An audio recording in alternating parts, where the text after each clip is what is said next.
Welcome to Toffee TV. It's the instant match reaction. Man United 4, Everton 0. Another, well, embarrassing defeat on paper. Maybe not necessarily on the pitch. Obviously, we started really poorly, losing a goal after 3 minutes. And then, to be honest, for a good while, we played quite well. For a good sort of hour, we got into the game. We started making chances, started using the ball well, getting up the right. But ultimately, we fall into bits at the end because we cannot take chances. Okay, we haven't made loads of chances. We had 3 on target, but Rooney's had a decent chance in the second half. We had a decent chance in the first half. He had a good one early at the beginning of the second half. Sigurdsson's had a decent chance, but for me, they are in isolation, and that's the biggest problem at the moment. We make chances in isolation. We break now and again. Today it was Martina getting up the right, and that's the biggest problem. We do everything in isolation, and for me, until something has to change. We don't seem to have the players for any kind of setup. We play 4 at the back, then we don't have the right back. We play 3 at the back and play wing backs. Baines can't get forward, and one of the centre backs or 2 of the centre backs are too slow, and that's our biggest problem. We just don't have players to fit into this system. We don't have a centre forward. He's not willing to use Calvert-Lewin. He's trying to get through this difficult period with older players. I personally don't think that makes any sense. I think Tom Davies today showed that younger players with a bit of attitude that don't really care go into these games and add something. I thought Tom Davies was fantastic today. We just don't have the players. It's as simple as that for what he wants to do. Ashley Williams today, you know what, he had a decent game.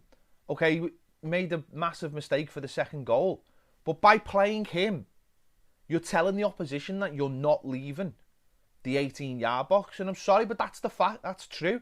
He played well because it's his type of game. He sits in front of the edge of the box and just tries to do clearances, head or foot.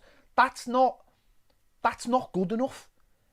As centre back, we had this problem last season. The team couldn't move up the pitch because of how slow we were at the back, and it's just continuing now. We've brought Keane in, and we've put Jagielka with him or Williams with him. There's no pace there at all. So the defenders can't get up the pitch, and if the defenders can't get up the pitch, then Garner and Snarden can't move from in front of them. So, wherever that defence is, Snidlin and Garner are in front of them. So where do we go? We go nowhere. That leaves a big gap then between the attackers.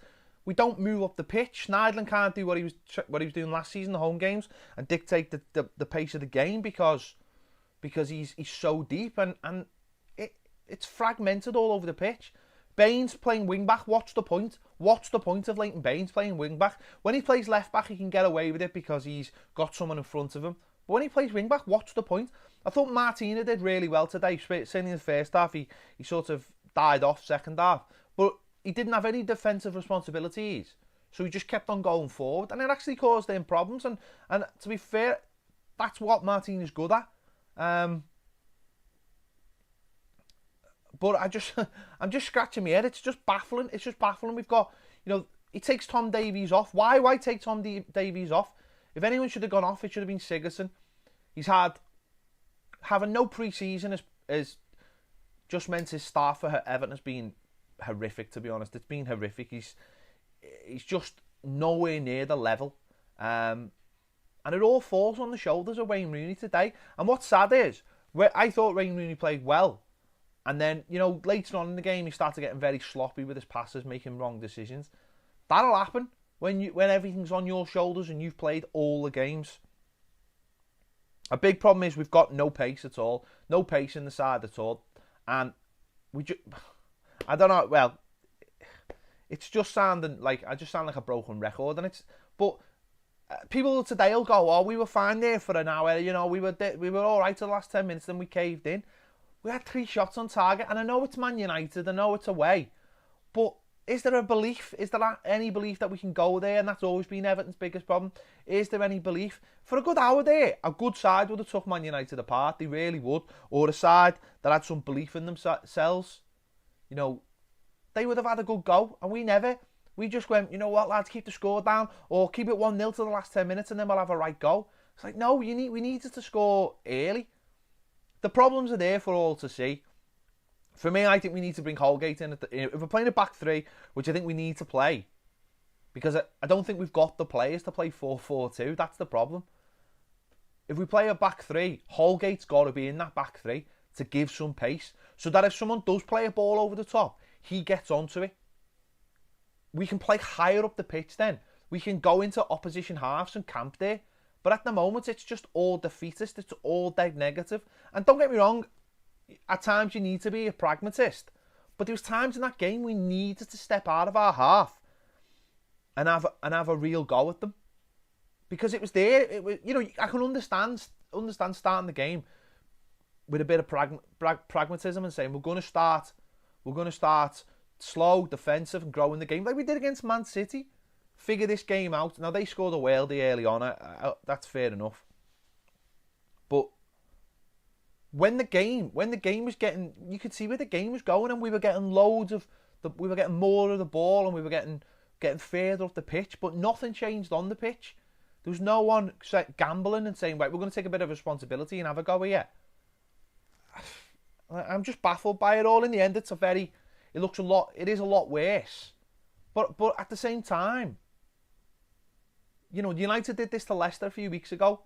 They kept, they were winning. It was 0-0 in that game, and then later on they just went for the throw because they've got the players to do it. But when you've got to take the opportunities when they come. If you're growing into the game, you've got to start pushing on. You've got to start pushing players forward. And I just didn't think we did that today. And with the personnel, with someone like Ashley Williams, I'm not a massive critic of Ashley Williams by any means. I don't slag him off every week. I just think that if you play him, you know what you're going to get from him. You're going to get someone who's going to sit on the 18-yard box and not go anywhere. Whereas imagine today, like, a real forward-thinking manager said, you know what, 60 minutes in, let's take Ashley Williams off and then have a go. I know that's what he tried to do at City, so I can see people now saying, well, that's what he did at City, and look how it backfired. The difference in that game, I suppose, is we were 1-0 up. In this game, we were 1-0 down. We needed to score. It didn't really matter. It wouldn't really have mattered. It's embarrassing that it ends up 4-0. But I'd rather be 4-0 actually having a go than 4-0 because we've just felt a bit, which is basically what happened today. I'd rather it end at 4-0 and people go, well, you know what, they had to go at least last 20 minutes. I mean, we threw Dominic Calvert-Lewin on, we threw Sandro on, but we still didn't really move up the pitch, and that's where it's fine if you can have all the players on, you can have attacking players on, Morales was on, but if the whole team doesn't buy into it and move up the pitch and start defending actually on the halfway line rather than on the 18-yard box, then we're not going to go anywhere. And that's the problem. We're defending so deep that it's just allowing teams to come onto us, and we've seen that. 2-0 at Chelsea, 3-0 Tottenham, 3-0 Atalanta, and 4-0 today. We have no attacking belief, and therefore we're allowing teams to come onto us. And with a player like Ashley Williams and a player like Phil Jagielka, who are at the other end of the career, we're not going to get anywhere. And we're not going to get anywhere till we start bringing in younger players who are going to be a little bit more. Tom Davies I thought was great today. I don't know why he went off. People say he was tired, and I didn't see it. I thought he was doing really, really well and causing them problems and hassling them. Grabbing the ball and running with it at the other end of the pitch. Baines can't get up the pitch anymore. We have to address that. If we're going to play a left-sided wing-back, maybe he has to start thinking a little bit more creatively and have actually someone who's an attacker playing left wing-back and not a defender playing left wing-back. Nothing says that you have to have a defender playing left wing-back. Look at Chelsea. Look at Moses playing right wing-back. That's what we have to start thinking, so that our players don't automatically drop into defensive positions, that we start attacking people. And I know we did play well for an hour, but it got us nowhere. because we're not having a go at teams. We're not having a real go.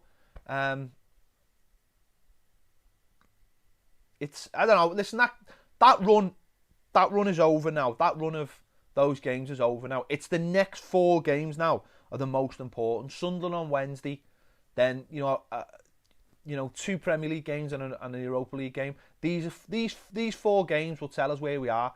Because I know it's only early, but we're sitting in the bottom 3. But if you see the performance against Chelsea and the performance against Tottenham, then you go, well, actually, but they're good sides, but it's going to be a struggle this season. I just don't know how. As I say, every game now looks difficult. You look at Bournemouth, you look at Burnley, you just think they're not going to be easy games. Those teams have got a little bit more confidence in us, and for me, the manager has to start setting us up to attack teams and not defend, because that's what he's been doing. Otherwise, there'll be nothing down for him. Because if we haven't got attacking options and we're not attacking, then how are we going to score? How are we going to score goals if we're not attacking teams in numbers? It's an absolutely shocking state of affairs. It really is. And as I say, it's hard to really have a go at them today, because for an hour we played well. If we got that next goal at 1-0, then it would have been a different game, obviously. But we didn't, and we didn't throw enough players forward, and that's my biggest problem with this team at the moment. Koeman just won't let them, just doesn't set them up, or doesn't want them to just throw players forward. It's just it's mad. We've gone from one end of the scale. We've gone from a manager who couldn't set up a team defensively because he just wanted to go all out to attack, to a manager now who just wants to defend, and yet the results are exactly the same. There's no middle. And I'm just baffled by it. And it comes down to not buying a left back, not buying a left-sided centre-back, and not buying a centre-forward. Simply. And not having any pace in the team. Where was Lookman today on the bench? Why isn't John Joe Kenny on the bench? Why aren't players who are doing it in the under-23s on the bench at least to just add so? What the fuck is Kevin Morales going to add to that team? Absolutely zero. At least if Lookman comes on, then he'll add something. He'll make them think. We just look toothless, and the manager looks like he's run out of ideas with a team that he's only, his team, that most of the players have only been here for 2 months. And what does that say in September when the manager looks like he's run out of ideas? I'm not massively worried yet. We'll see in 4 games time. In 4 games time, I'm not, honestly, we need 3 wins and a draw out the next 4 games, honestly, for me to feel more confident. It can't be, we did well there. No, we've got to try and get 4 out of 4 wins now, because we've had our tough start to the season now. That's over. That's over, the tough start now. Now it's down to grinding out results and having a go at teams and really, really trying to beat teams and not having 6 shots on target. It's fucking mad. Man City have scored what? 15 goals in a week or something. It'll take us till December to score 15 goals. That's how bad we are. We can't even make excuses anymore about not having any money. It's absolutely baffling, and the manager just looks like he's run out of ideas. And you know what? I'm not even angry about Lukaku or fucking Angry Birds or anything. Who gives a monkeys about things like that when we're playing the way we are? Do you know what I mean? If people can find time to get angry about Angry fucking Birds, then honest to God, they must have the most calmest lives in the world. Or if you can get angry about Romelu Lukaku scoring a goal, then your priorities must be massively different to mine, because I just couldn't give a fuck. Could not give a fuck. He's paid by them to score goals like he was paid by us to score goals. The difference is maybe one team appreciates him more than the other. Why would you be angry about Lukaku? He doesn't play for Everton anymore. He scored a goal against us. Who cares? He scored. If you'd bought a player and he scores, I'd want him to celebrate against the team he scored against. who cares? He showed just as much respect to Everton fans today as he did when he played for us. So who gives a fuck? Direct your anger where it needs to be directed at the manager and the players who are not putting in a shift. As simple as that. That's where you direct your anger. Don't direct your anger at a player who doesn't play for anymore, who scored a goal, what he's paid to do. Don't direct your anger there. Don't direct your anger at people who are paid to go and find sponsors for our sleeve, and I found there's a brilliant sponsor. Don't direct your anger at them. Direct your anger at the manager and the players who are not doing it on the pitch. That's the place to direct it. Who gives a fuck about Romelu Lukaku? Fucking hell. Listen, he'll be crying about wanting to move to Paris Saint-Germain next year. So who cares? Fucking hell. Right, yeah, as I say, I've gone on too long. Wednesday night, it has to be a good win. And what it has to be as well is players battling and fighting for the shirt and actually wanting to win. And it doesn't matter if it's Sunderland. It doesn't matter if it's the League Cup. It's about winning the game and showing some heart and putting the ball in the back of the net. It's as simple as that. The 4 games. And I know people are like, well, it's not too soon. The next 4 games, honestly, will tell me everything I need to know about this manager and this team. And if it doesn't get sorted in the terms of results in the next 4 games, then we might start to see things dramatically change. Certainly for me anyway. Certainly for me, because they've gone through the tough spell now. They've gone through the rough patch. Players settling down and all that thing. They've got 4 games now to get it sorted. And if they don't, then they can all fuck off. Right, I've been Ped. Make sure to check out Baz's instant reaction, player ratings. We'll be back for the final word. I'll see you later.